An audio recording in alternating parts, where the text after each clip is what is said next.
پہلی تو گزارش میری یہ ہے کہ جس کے بھی موبائل چالو ہو اپنے سائلنٹ کر لیں، پہلی گزارش۔ دوسری یہ کہ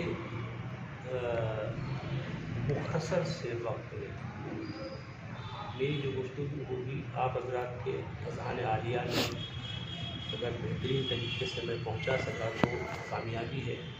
وقت بہت کم ہے لیکن آپ کو ہمارا ساتھ دینا ہوگا، سمجھدار ہے کیسے؟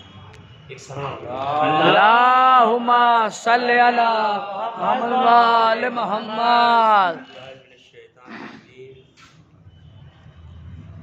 بسم اللہ الرحمن الرحیم۔ الحمدللہ الذی غیر مخلوق من رحمتہ ولا مخلوق من نعمتہ ولا مایوس من مغفرتہ ولا مستنکف عن عبادتہ الذی لا تبرہ منہ الرحمہ ولا تفقد لہ نعمہ۔ الصلاۃ والسلام والتحیۃ والاکرام اصل ما فی الوجود بنقطۃ دائرۃ الوجود فی کل موجود مولانا و مولا الثقلین جد الحسن والحسین الرسول المصدق المکی المدنی القرشی الہاشمی ابو القاسم اللہم صلی علی محمد و آل محمد۔ بیتہ طیبین الطاہرین المعصومین المنتجبین المنتخبین المظلومین انما یرید اللہ لیذهب عنکم الرجس اہل البیت ویطہرکم تطہیرا۔ اللہم صلی علی محمد و آل محمد۔ وعلی آبائہم اجمعین من یومنا ھذا الی یوم الدین۔ اما بعد فقط قال حق سبحانہ فی کتابہ المبین وقولہ الحق۔ بسم اللہ الرحمن الرحیم۔ کذالک جعلناکم امۃ وسطا لتکونوا شہداء علی الناس ویکون الرسول علیکم شہیدا۔ صلوات پڑھیں۔ اللہم صلی علی محمد و آل محمد۔ دیکھیں آپ قرآن مجید کی ایک چھوٹی سی آیت کے ذیل میں چند باتیں آپ حضرات کے گوش گزار کرنا ہے۔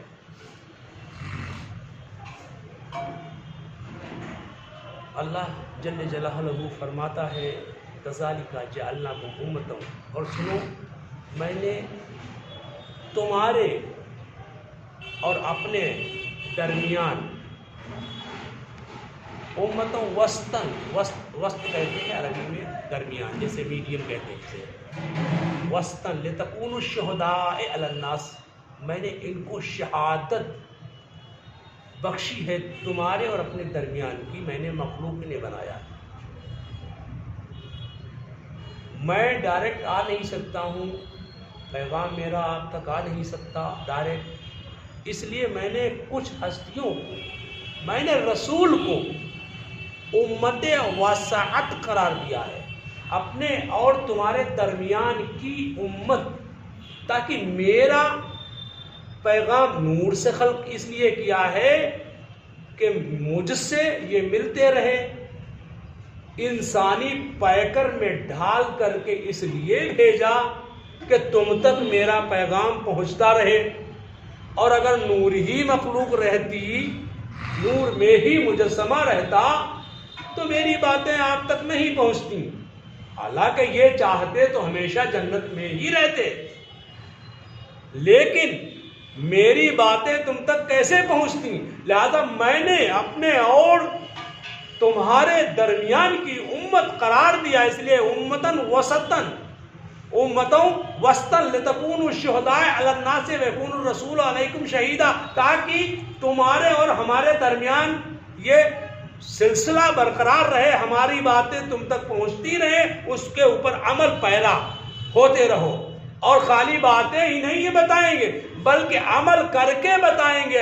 اگر یہ روزے رکھتے رکھتے ناتواں ہو جائیں گے، ایک روٹی کا ٹکڑا اگر توڑیں گے تو گھٹنے کے بل سے توڑیں گے، اگر نورانی پیکر میں آئیں گے تو 2 انگلیوں سے در خیمہ اکاڑ دیں گے۔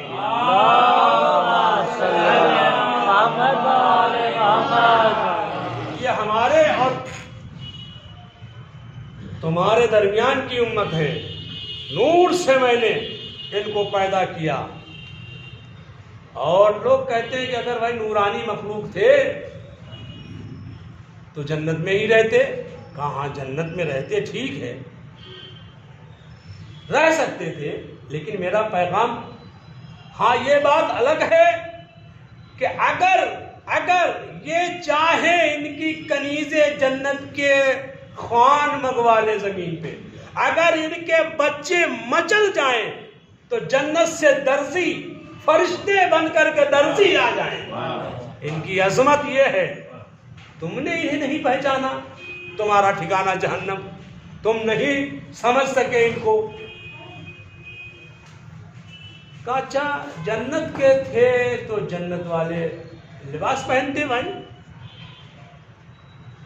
جیسے ہمارے ہاں لوگ کپڑے پہنتے ہیں، پوچھتے ہیں علیکم السلام کہ بھائی اواں یہ ابا کہاں سے لائے، یہ کوا کہاں سے، ارے یہ شرٹ کہاں کی، پینٹ کا تمہیں نہیں معلوم ہے یہ فارن کی ہے؟